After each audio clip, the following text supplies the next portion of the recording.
Работа, карьера, заботы по дому, воспитание детей – все это мир современной женщины. И часто за всем этим нам некогда взглянуть на себя со стороны и задаться вопросом, когда я в последний раз была в салоне, а к лицу ли мне эта прическа, а нравлюсь ли я себе по-прежнему?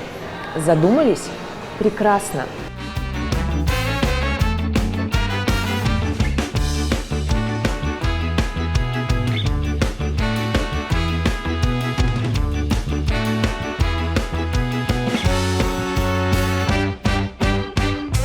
Я вот смотрю, у девочек сделали легкий мейкап или перекрасили волосы, и жизнь уже меняется.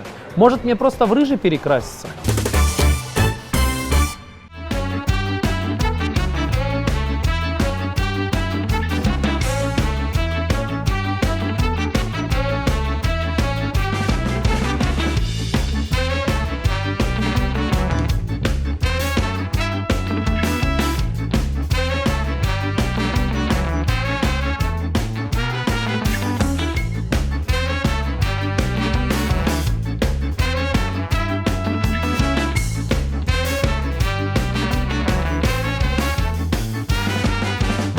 Бүгінгі программамыздың мұсафыры 40 ел евел Қырым Mühendislik педагогика университетіні бітірген үрметті тілшінас илімлер докторы үрметлі Микаэль Меметов.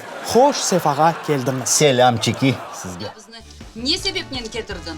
Насыл байрам, я? Я бабамызға пенсияға бая ақша қосқанлар. 14 күміш, 15 қапық.